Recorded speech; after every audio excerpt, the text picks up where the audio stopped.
family of a beloved teacher who died of COVID-19 is remembering her, coming up the impact she had on her community and her loved ones. Plus, if you've already gotten your first COVID-19 vaccination and you're wondering about your next dose, coming up, we've got everything you need to know about your second vaccination.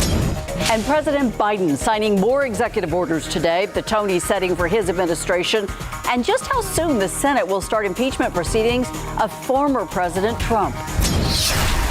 As the vaccine continues to roll out, more people are thinking vacation coming up. Why experts are predicting a surge in the skies and when's the best time to buy. Low clouds return this weekend, even some dampness. But what does that mean for actual rain and accumulations? I'll talk about that in detail coming right up. The News at 5 starts right now. And we begin at 5 with some late breaking news. The Fiesta Oyster Bake 2021 at St. Mary's University canceled for a second straight year due to the coronavirus. The St. Mary's University Alumni Association making that announcement just a few hours ago. The association cited substantial COVID-19 cases in the area as the reason for the cancellation. As of now, Fiesta is still set to take place from April 15th through the 22nd. But again, Oyster Bake will not be happening in 2021. A Bexar County Sheriff's deputy has now died. The death was likely the result of COVID-19. 23-year veteran Deputy Jesse Zamarone died Friday while battling coronavirus. It is likely that Zamarone was infected around New Year's Eve, and on January 1st, he notified supervisors that he had learned he was exposed to the virus from a family member in his household. The deputy tested positive a few days later. He was admitted to St. Luke's Hospital on January 13th and had been ill for the past several days. He was 68 years old. And San Antonio police mourning the death of a veteran police officer who also died of COVID-19. The officer's name has not been released to the public, but SAPD confirms that officer had been with the department since 1985 and had served the community for more than 35 years. She was passionate about teaching and loved her family and friends deeply. That's how the family of an Edgewood ISD teacher is remembering her. The educator died of COVID-19 this week. Our Tiffany Huertas has a look at the impact she had on the community and her loved ones. She loved education. It was no secret Cynthia Ritz loved her job. We talked about all our jobs, and she was telling me about her teaching, and she just lit up. Last year, Ritz was named Teacher of the Year at Wren Middle School. She worked at Edgewood ISD for 18 years. We got two boys, and she was always pushing them for their education, everything education. Her husband, Gilbert Lopez, says she was also devoted to her family and friends. No matter what was going on in her life, she always made sure that we were safe, that we were taken care of. Lopez says earlier this month she began feeling sick. She started coughing and stuff, and she thought it was her allergies. Lopez says on January 7th, Ritz tested positive for COVID-19. She was taken to a local hospital on January 12th. She went to the hospital for a little bit, and they released her. And then the following day, she says, I need to go back. She says, I can't breathe. Lopez took her back to the hospital. That's the last time I saw her. Ritz passed away on January 18th. Lopez remembers how she could light up a room. We would go places, and I swear, by the time we left, she already made friends with the people. She was that type of person. He is thankful for the community support. We really appreciate all the pictures that they've posted that we don't have. I mean, it's beautiful. She would really love it. Lopez reminds everyone to not let your guard down.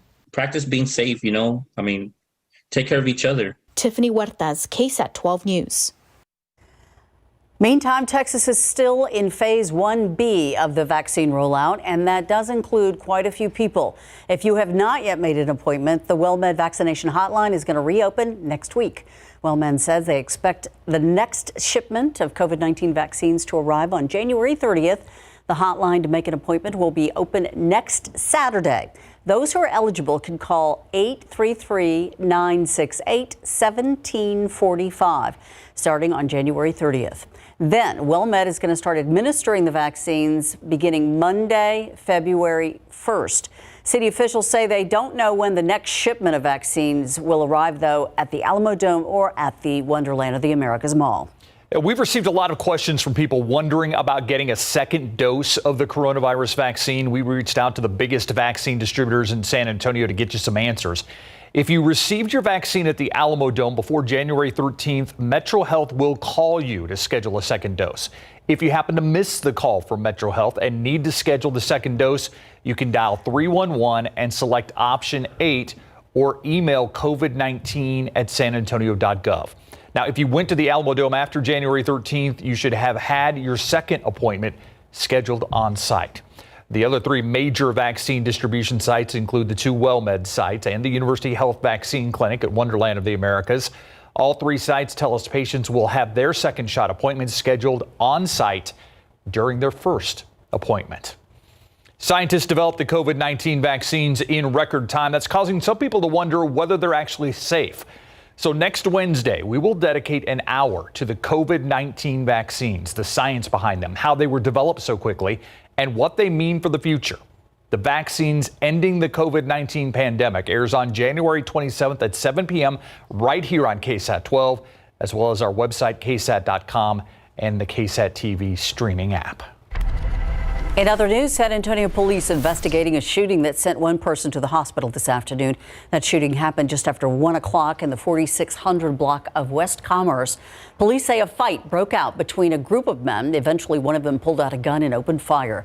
The man hit several times, was transported to University Hospital with non-life-threatening injuries. All others on the scene, though, left before police arrived. The San Antonio police also asking for your help in finding a missing teenager. 15-year-old Natalie Martinez, last seen in the 16,000 block of Bitter Creek. That's on the city's northeast side. She was seen wearing a long-sleeve gray shirt with jeans. If you have any idea where she might be, you're asked to call the San Antonio Police Department's Missing Persons Unit. The number on your screen, 210-207-7660. Texas is asking a court to stop President Joe Biden from allowing a 100-day moratorium on deportations. The lawsuit filed on Friday, the first or one of the first against the new administration. The moratorium came up after Biden revoked President Trump's mandate that made anyone in the U.S. illegally a priority for deportation. Republican Ken Paxton, the Texas Attorney General, says the federal government broke an agreement to first consult with Texas before making changes to immigration enforcement. The Senate impeachment trial of former President Donald Trump will begin next week. This after new Senate Majority Leader Chuck Schumer announced the lone article of impeachment will be delivered from the House to the Senate on Monday. It's just the latest move that will keep Congress busy for the foreseeable future as President Biden looks to confirm his cabinet and press forward with his new agenda. ABC's Andrew Dimbert breaks it all down from the nation's capital. After his first full day in office, we're getting a better look at President Joe Biden's battle plan. The 46th president expected to take more than 30 executive actions by today, including an order requiring federal contractors pay their workers a minimum wage of $15 an hour. It follows a string of actions the new president's taken to jumpstart his agenda and set the tone for his new administration. And amid the COVID-19 pandemic, he's calling for a full-scale wartime effort to combat the virus. We need more action, and we need to move fast. Biden is seeking to expand coronavirus testing and increase vaccine availability of 100 million shots in his first 100 days in office, a number some critics say isn't ambitious enough. We're not packing up our bags and leaving at 100 days. The Biden plan estimates that a national vaccination strategy with expanded testing requires $160 billion, and he wants an additional $170 billion to help reopen schools and universities. The new president also moving along with plans to provide a path to citizenship for about 11 million people currently without legal status, a move drawing ire from Republicans. That is why I was disappointed to see within hours of assuming office, the new administration was more interested in helping illegal immigrants than helping our own citizens. With Democrats controlling both chambers of Congress and the White House, Capitol Hill is now a launch pad for Biden's key priorities, starting with confirming members of his cabinet. This morning, Lloyd Austin becoming the first African-American Secretary of Defense. Hello, everybody. But lawmakers also have their hands full with the upcoming impeachment trial of Biden's predecessor. Senate Majority Leader Chuck Schumer announcing that the lone article of impeachment against Trump will officially be introduced in the Senate on Monday. And House Speaker Nancy Pelosi pushing back against GOP claims that Trump doesn't have enough time to prepare his defense, saying that he will have had the same amount of time to prepare as the impeachment managers. Andrew Dimbert, ABC News, Capitol Hill. Look at that, 79 degrees outside. We have a lot of sunshine out there today, some mid-level clouds, but that's just going to set the stage for a beautiful sunset coming up within the next hour outside. So you'll want to see that. It was a warm day today. 79 is our high temperature. We started at 50, made it up to 80 degrees and even in the lower 80s in other parts of South Texas. Right now in Warren's backyard in Del Rio, 82, 80 in Divine.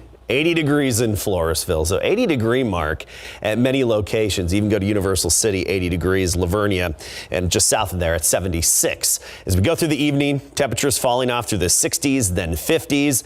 Get ready for some dampness this weekend, but does that mean real rain and accumulation? We'll talk about that as well coming up. Thank you, Adam. All right, how does a summer or a fall vacation sound? As the rollout with vaccines continues, it seems that interest in air travel is taking off. But are there any good deals out there? And what if you're not too sure you even want to get on a plane this summer? 12 on your side's Marilyn Moritz says consumers have a lot going for them right now. With hope on the horizon, Sammy Munoz already has a summer vacay on the calendar. We're going to Michigan. My wife's from Michigan, so we're going to Michigan. Call it pent-up wanderlust. Travel experts say they already are seeing a boost in bookings for late this year and next. I think 2021, and especially in the summer and onward, could be one of the biggest travel times that we've seen in years. Even though there's still a lot of pandemic uncertainty, travel pro Scott Kai says if you want to fly, book it. Rather than waiting until, let's say, May or June to book your summer flights, what I'm recommending to folks is actually look about booking those fares now. After all, the airlines are offering unprecedented flexibility to change your mind and dates. For basic economy, though, leniency may end in March. But with airlines facing financial turbulence, will they be offering discounted fares? In other words, can you get a deal? Oh, absolutely. Kai says he's already seeing cheap flights. We've seen fares from San Antonio to Belize for $286 round trip, fares from San Antonio to Hawaii for $316 round trip. As demand takes off, he expects airlines to add more flights and compete for those leisure dollars. Expect travel to look different, though. Mask mandates likely to continue at least through this year, and some foreign destinations, when open, may require proof of vaccine. Marilyn Moritz, KSAT 12 News. Now everyone wants to go to Hawaii with their Mega Millions jackpot money. Next on the news at 5, it's reaching a historic $1 billion. We're going to tell you why all eyes are on a small town in Maryland. Get your ticket.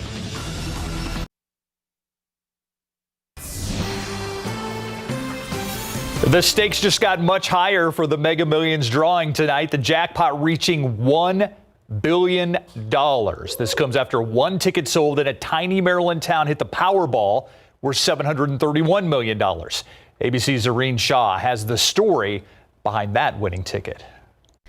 As the jackpot for the Mega Millions hits a staggering $1 billion, the country's eyes remain on this tiny Maryland town, where one ticket is now worth over $731 million. Well, we got the call at 7 o'clock from the Lottery Commission that we had sold, our store had sold the winning lottery ticket. The ticket for the 5th biggest lottery prize in American history was bought at Coney Market convenience store, now getting a $100,000 bonus for selling it.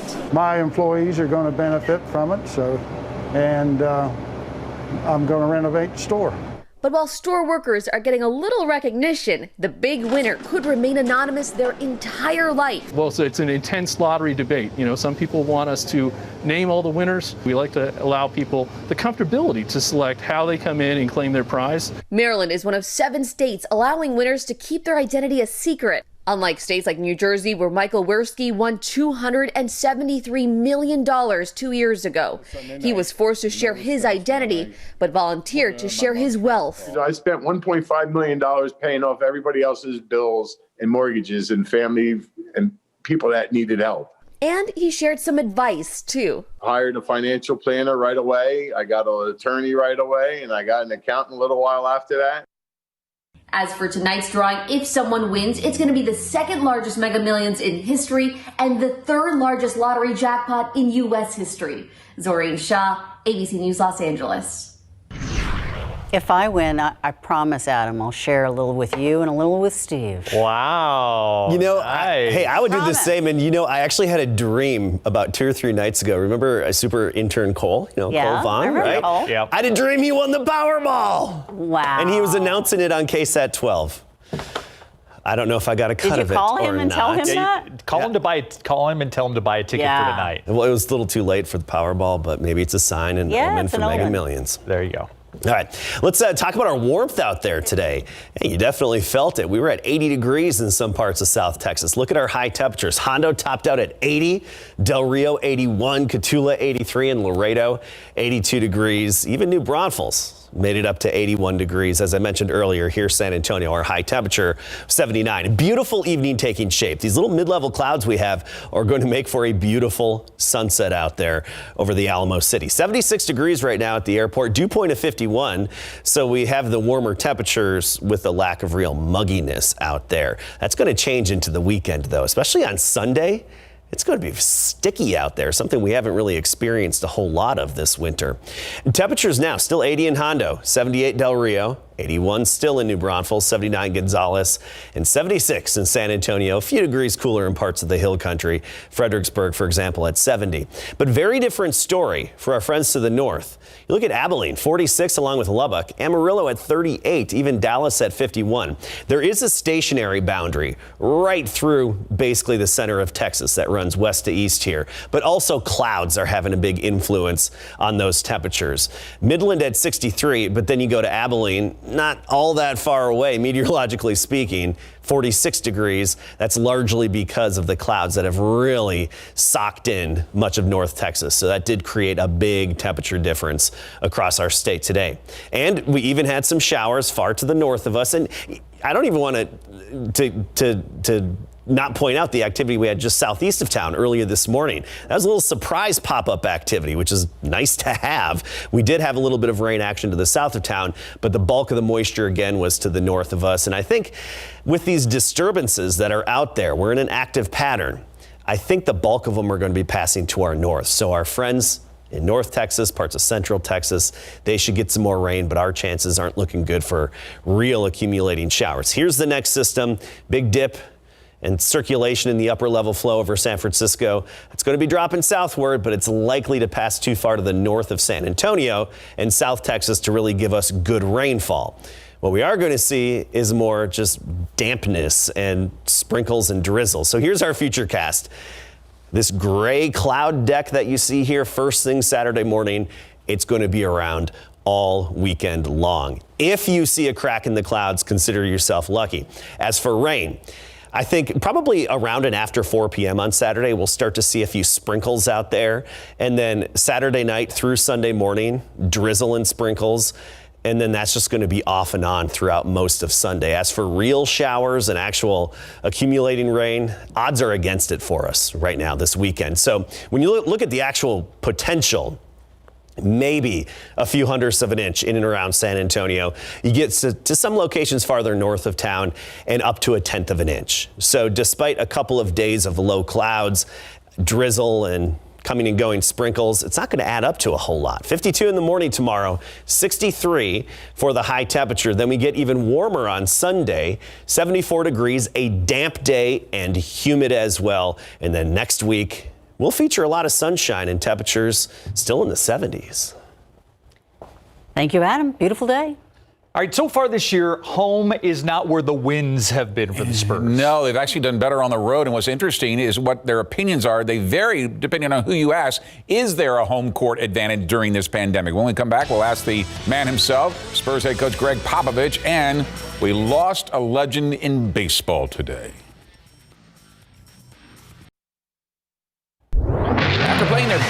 worst games of the year on the road in Portland and San Francisco. The Spurs return home tonight to host their I-35 rivals, the Dallas Mavericks, after beating the Blazers in Portland on Monday night, 125-104. That featured 4 players over 30, scoring at least 20 points or more and dishing out 33 assists, only to fall flat against the Warriors in San Francisco to fail 121-109. In a game that saw the Spurs only hit 12% from three-point range, which is a new season low. Now they have to host the Mavs. Last time the Spurs faced Dallas in the regular season was back in March of last year. Spurs' last game before the NBA shut down during the COVID-19 pandemic. Now 9 of the Spurs' next 11 games will be in the AT&T Center, which normally would be a chance for the team to regroup. But listen to what Spurs head coach Greg Popovich had to say when asked if home court advantage exists during a pandemic that doesn't allow fans to attend. Not really. It's pretty even, Steven. You know, I think I've mentioned that to you guys before. There's not much of a home court advantage, I don't think. There you go. 7:30 tip time tonight. Highlights for you tonight on the Night Beat. The Houston Rockets have acquired disgruntled guard Kevin Porter Jr. from the Cleveland Cavaliers in exchange for a heavily protected second-round draft pick. The Cavs decided it was time to move Porter following his locker room outburst with team officials after finding out his locker had been moved to an auxiliary area last Friday in his first game of the season to make room for Taurean Prince, who came to Cleveland as part of that James Harden trade. Pro football coverage, powered by Davis Law Firm. Former Houston Texans defensive coordinator Anthony Weaver is now the new Baltimore Ravens defensive line coach and run game coordinator after a very difficult last season in Houston. The Texans defense finished 30th overall, giving up almost 417 yards a game, and was dead last in run defense, giving up over 160 yards per game. His position made even more difficult due to injuries and the firing of his head coach, Bill O'Brien, 4 games into the season. Now O'Brien has been hired as a new offensive coordinator of Alabama after Steve Sarkisian took the head coaching job at Texas. Today, we have lost a legend. Longtime home run king Hank Aaron has passed away. Aaron broke Babe Ruth's record in 1974 when he slammed his 715th home run. He would hit 755 before his retirement 2 years later, but his record would be broken in 2007 by Barry Bonds amid allegations Bonds used performance-enhancing drugs. But Aaron never was bitter about that, claiming holding the record for more than 3 decades was long enough. Hall of Famer Hank Aaron leaves us at the age of 86. And one thing a lot of people don't realize is how many death threats and racist incidents he had to tolerate after that. But he never got bitter about that either. He used it as teaching moments.